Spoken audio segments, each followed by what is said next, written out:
Novel Stream presents Knife, Bullet, and Noose by Robert E. Howard. Steve Allison, also known as the Sonora Kid, was standing alone at the Gold Dust Bar when Johnny Elkins entered, glanced furtively at the bartender, and leaned close to Allison's elbow. Out of the corner of his mouth he muttered, "Steve, they're out to get you." The kid showed no sign that he had heard. He was a wiry young man, slightly above medium height, slim, but strong as a cougar. His skin was burned dark by the sun and winds of many dim trails, and from under the broad rim of his hat, his eyes glinted gray as chilled steel. Except for those eyes, he might have been but one more of the army of cowpunchers that rode up the Chisholm yearly. But low on his hips hung two ivory-butted guns, and the worn leather of their scabbards proclaimed that their presence was no mere matter of display. The kid emptied his glass before he answered, softly, "Who's out to get me?" "Grizzly Gillen." Elkins shot an uneasy glance toward the door as he whispered the formidable name. "The town's full of buffalo hunters, and they're on the prod. They ain't talking much, but I got wind of who they're stalking, and it's you." The kid rang a coin on the bar, scooped up his change, and turned away. Elkins rolled after him, trying to match his friend's long stride. Elkins was freckled, bow-legged, and of negligible stature. They emerged from the saloon and tramped along the dusty street for some yards before either spoke. "Doggone you, kid," panted Elkins. "You make me plumb mad. I tell you, somebody in this cow town is primmin' them shaggy-hided hunters with bad liquor and devilishness." "Who? How am I going to know? But that blame Mike Connolly ain't got no love for you, since you took some of the boys away from him that he was going to lock up when we was up here last year. You know he was a buffalo hunter too, once. Them fellows standin' together. They can pot you cold, and he won't turn a finger." "Nobody asks him to turn a finger," retorted Allison with the quick flash of vanity that characterized the gunfighter. "I don't need no buffalo skinnin' cowtown marshal to shoo a gang of bushy-head hunters off of me." "Lee's ride," urged Elkins. "What are you waiting on? The boys pulled out yesterday." "Well," answered Allison, "you know we brought in the biggest herd that's come to this town this year. We sold to R.J. Blaine, the new cattle buyer, and we kind of caught him flat-foot. He didn't have enough ready cash to pay for the herd in full. He give me enough to pay off the boys, though, and sent to Abilene for more. It may get here today. Yesterday, I sent the boys down the trail. They blowed in most of their money, and with all these buffalo hunters that's swarming into town, I was afraid they'd get into a ruckus. So I told them to head south, and I'd wait for the money and catch up with them by the time they hit the Arkansas. Old man Donnelly is so blame-sod in his ways he's a plumb pest sometimes," grumbled Elkins. "Why couldn't Blaine send him a draft or something?" "Donnelly don't trust banks," answered the kid. "You know that. He keeps his money in a big safe in the ranch house, and he always wants his trail boss to bring the money for the cows in big bills." "Which is plumb nice for the trail boss," snarled Elkins. "It ain't enough to haze 4,000 mossy horns from the lower Rio Grande clean to Kansas. His poor damn sucker of a trail boss has got to risk his life totting the cash money all the way back. Why, hell, Steve, at $20 a head, that what'll make a roll that'd choke a mule. Every outlaw between here and Laredo will be gunning for your hide." "I'm going to see Blaine now," answered the kid abruptly. "But money or not, I ain't dustin' out till I've had a showdown with Gillen. He can't say he run me out of town." He turned aside into the unpainted board building which served as dwelling place and office for the town's leading businessman. Blaine greeted him cordially as he entered. The cattle buyer was a big man, well-fed and well-dressed.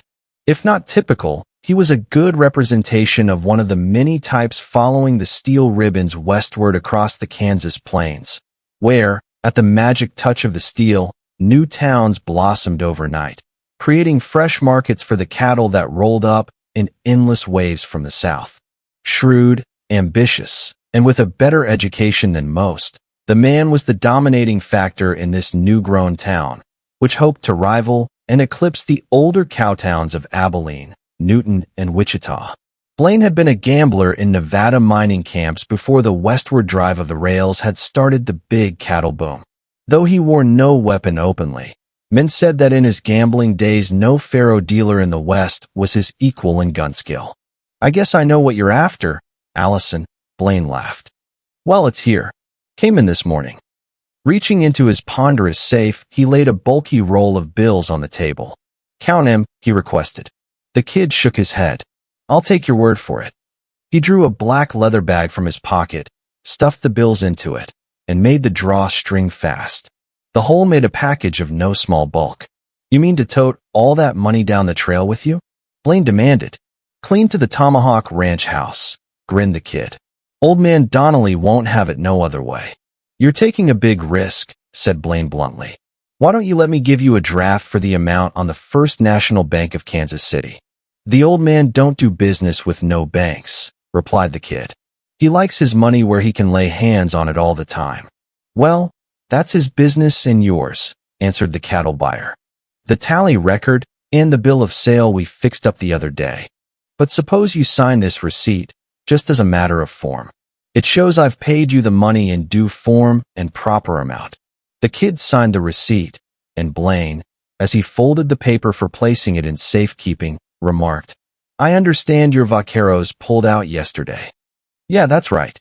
"That means you'll be riding alone part of the way," protested Blaine. "And with all that money, I'll be all right, I reckon," answered the kid.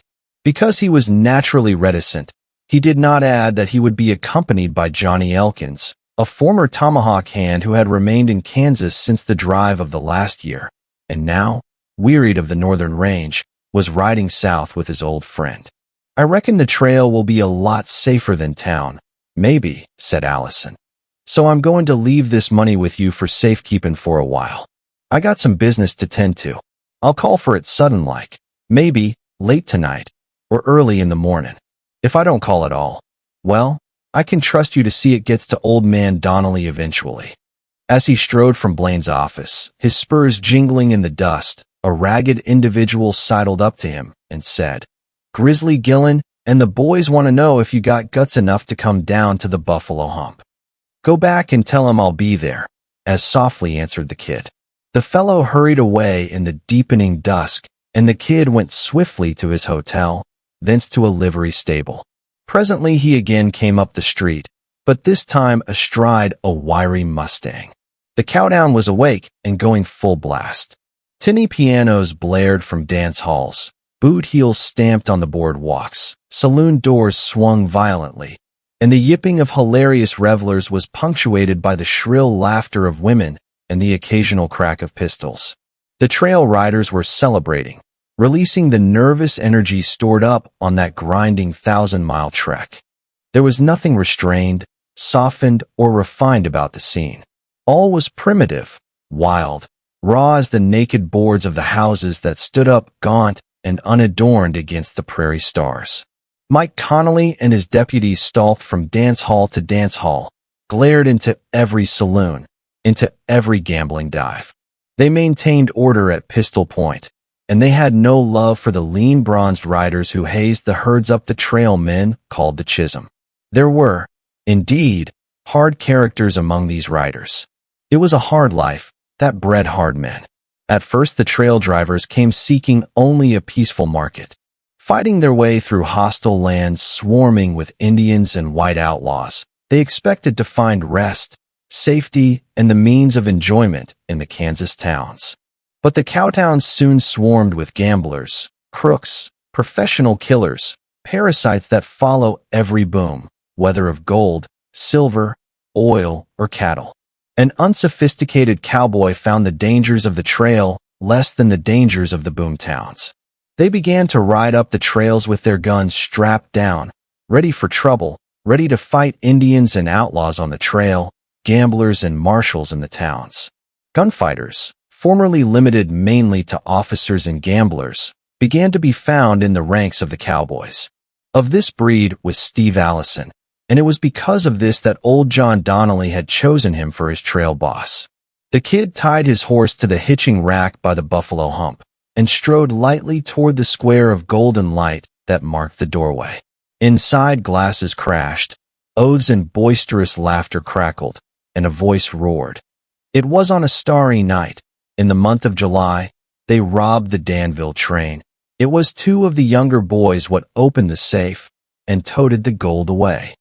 A shadowy form bulked up before the kid, and even as his right-hand gun slid silently from its scabbard, Johnny Elkin's voice hissed, "Steve, are you locoed?" Johnny's fingers gripped the kid's arm, and Allison felt the youngster trembling in his excitement. His face was a pale blur in the dim light.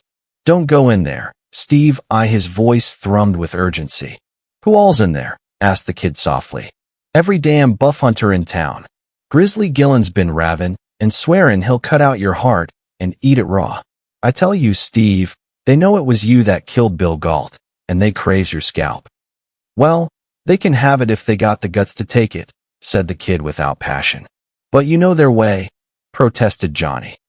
"If you go in there and get into a fight with Gillen, they'll shoot you in the back. Somebody'll shoot out the light, and in the scramble nobody'll know who done it, or give a damn. I know. None knew the tricks of the Cowtown ruffians better than the kid. That's the way some of these tin horns got Joe Ord, trail boss for the Triple L, last month. Robbed him, too, I reckon. Leastways, he'd been paid for the cows he brung up the trail, and they never found the money. But that was gamblers, not hunters. What's the difference?" "None, as far as stopping a bullet goes," grinned the kid. "But listen here, Johnny." His voice sank lower, and Elkins listened intently. He shook his head and swore dubiously, but when the kid turned and strode toward the lamplit doorway, the bow-legged puncher rolled after him. As the kid framed himself in the door, the clamor within ceased suddenly. The fellow who had been singing, or rather bellowing, broke short his lament for Jesse James, and wheeled like a great bear toward the doorway. Allison's quick gaze swept over the saloon. It was thronged with buffalo hunters, to which the establishment catered. Besides the bartenders, there was but one man there not a hunter. The marshal, Mike Connolly, a broad-built man, with a hard, immobile face, and a heavy gun strapped low on either hip. The hunters were all big men, many of them clad in buckskin and Indian moccasins. All were burned dark as Indians, and they wore their hair long. Living an incredibly primitive life, they were hard and ferocious as red savages, and infinitely more dangerous.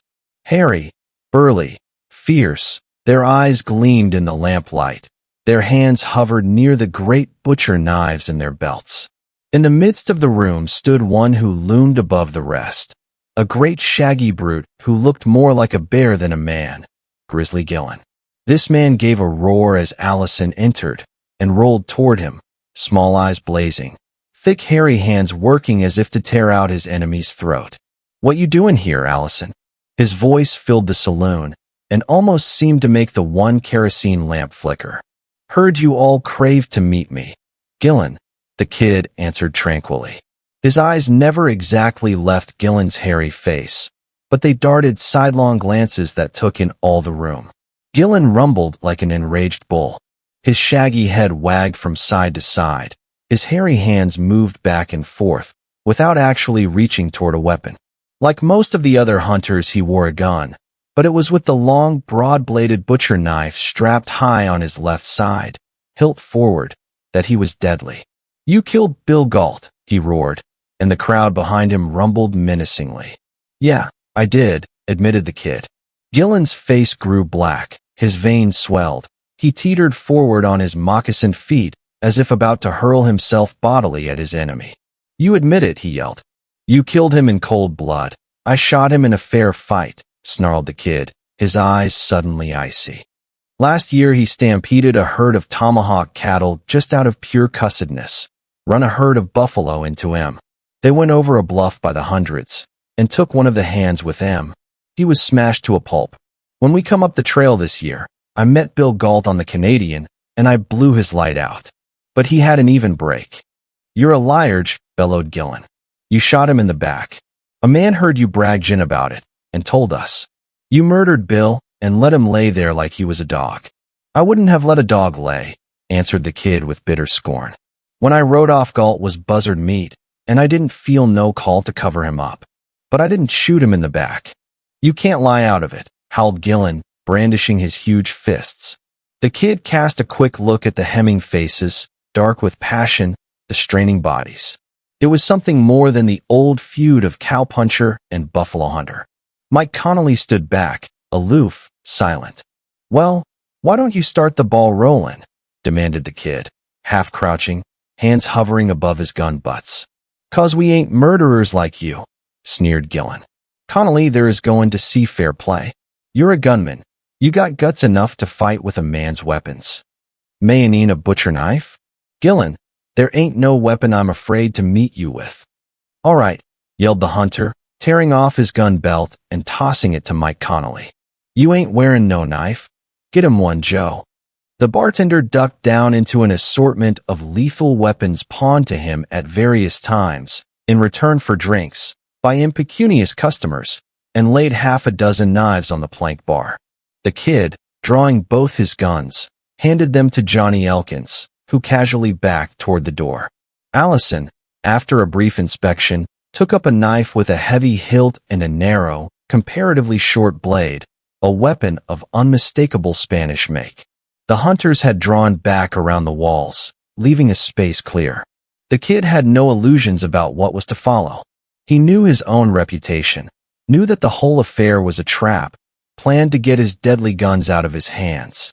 If Gillen's knife failed, it would be a bullet in the cowboy's back. The kid stamped in the sawdust as if trying the footing, moving near an open window as he did so. Then he turned and indicated that he was ready.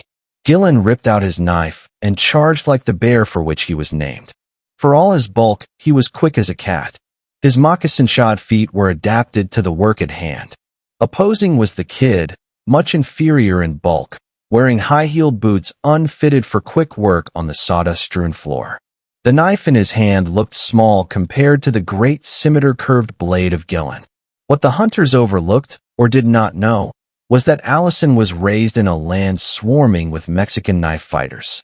The kid, facing that roaring, hurtling bulk, knew that if they came to hand grips, he was lost.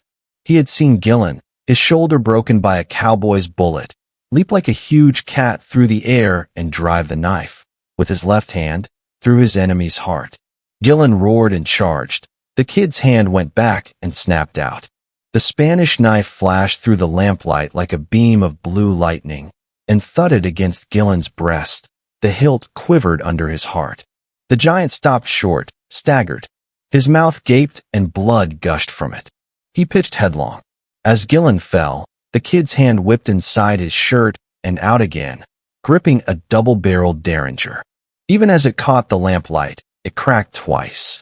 A hunter lifting a cocked six-shooter crumpled, and the lamp shattered, casting a shower of blazing oil. In the darkness, bedlam broke loose. There were wild shots, stampeding of feet, splintering of chairs and tables, curses, yells, and Mike Connolly's stentorian voice demanding a light. The kid had wheeled, even as the room was plunged in darkness, and dived headlong through the nearby window. He hit on his feet, cat-like, and raced toward the hitching rack. A form loomed up before him, and even as he instinctively menaced it with the empty Derringer, he recognized it. Johnny, got my guns. Two familiar smooth butts were shoved into his eager hands. I beat it as soon as everybody was watching you all. Johnny spluttered with excitement. You nailed him, Steve? By the good golly. Get your cayuse and hit the trail, Johnny, ordered Allison, swinging up on his horse. Dust it out of town and wait for me at that creek crossing 3 miles south of town. I'm going after the money Blaine's holding for me. Vamoose. A few minutes later, the kid dropped reins over his horse's head and slid up to the lighted window inside, which he saw Richard J. Blaine busily engaged in writing. At the kid's hiss, he looked up, gaped, and started violently. The kid pushed the partly open window up the rest of the way and climbed in. I ain't hardly got no time to go around to the door, he apologized. If you'll give me the money, I'll be making tracks. Blaine rose, still confused, hastily crumpling up the sheet on which he had been writing and thrusting it into his pocket. He turned toward his safe, which stood open, and inside which Allison could see the black leather bag, then turned back, as if struck by a sudden thought. Any trouble? No trouble, just a bunch of fool buffalo hunters. Oh, the cattle buyer seemed to be regaining some of his composure. The color came back to his face. You startled the devil out of me, coming through that window. What about those hunters? They took it ill because I killed that stampeding sidewinder Bill Galt, answered the kid. I don't know how they found out. I ain't told nobody in this town except you and Johnny Elkins.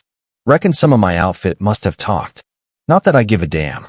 But I don't go around bragging about the coyotes I have to shoot. They sure plan to get me cold. In a few words he related what happened at the Buffalo Hump. Now I reckon they'll try lynch law, he concluded. They'll swear I murdered somebody. Oh, I guess not, laughed Blaine. Bed down here till morning. Not a chance. I'm dustin' now. Well, have a drink before you go, urged Blaine. I ain't hardly got time. The kid was listening for sounds of pursuit. It was quite possible the maddened hunters might trail him, and he knew that Mike Connolly would give him no protection against the mob. Oh, a few minutes won't make any difference, laughed Blaine. Wait, I'll get the liquor. Frontier courtesy precluded a refusal. Blaine passed into an adjoining room, and the kid heard him fumbling about. The kid stood in the center of the office room, nervous, alert, and because it was his nature to observe everything, he noticed a ball of paper crumpled on the floor, ink-stained, evidently part of a letter Blaine had spoiled and discarded. He would have paid no attention to it, but suddenly he saw his own name scrawled upon it. Quickly he bent and secured it. Smoothing out the crumpled sheet, he read. It was a letter addressed to John Donnelly, and it said, Your trail boss Allison was killed in a barroom brawl. I had paid him for the cows, and have a receipt, signed by him. However, the money was not found on his body. Marshall Connolly verifies that fact. He had been gambling heavily, I understand, and he must have used your money after he ran out of his own. It's too bad, but the door opened and Blaine stood framed in it, whiskey bottle and glasses in hand. He saw the paper in the kid's fingers, and he went livid. The bottle and glasses fell to the floor with a shattering crash. Blaine's hand darted under his coat and out, just as the Texan's .45 cleared leather. The shots crashed like a double reverberation, but it was the .45 which thundered first. The window behind Allison shattered, and Blaine tumbled to the floor, to lie in a widening pool of dark crimson.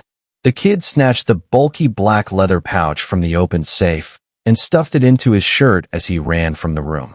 He forked his Mustang and headed south at a run. Behind him sounded the mingled clamor of Cowtown nightlife, mixed now with an increasing, ominous roar, the bellow of the manhunt. The kid grinned hardly. Knife, bullet, noose, all had failed that night, as well as the sinister plotting of the last man in Kansas Allison would have dreamed of suspecting. Johnny Elkins was waiting for him at the appointed place, and together they took the trail that ran southward for 1,000 miles. Well, Johnny wriggled impatiently. Allison explained in a few words. I see it all now. Blaine figured on getting cows and money too. He held up the pay for the herd, so as to get me in town alone, so he thought. He worked them hunters up to get me. He had the receipt to prove that he'd paid me the dough. Then if I got killed, and the money not on me, right at the last he tried to keep me there, till the mob found me, I reckon. But he couldn't know you'd leave the dough with him for safekeeping, objected Johnny. Well, it was a natural thing to do. And if I hadn't, I reckon Connolly would have took it off me, after I was killed in the Buffalo Hump. He was Blaine's man. That must have been how and why Joe Ord got his. And everybody figured Blaine was such a big man, meditated Johnny. Well, answered Allison, a few more big herds grabbed for nothing, and I reckon he would have been a big man. But big or little, it's all the same to a .45. Which comment embraced the full philosophy of the gunfighter. Thank you for listening.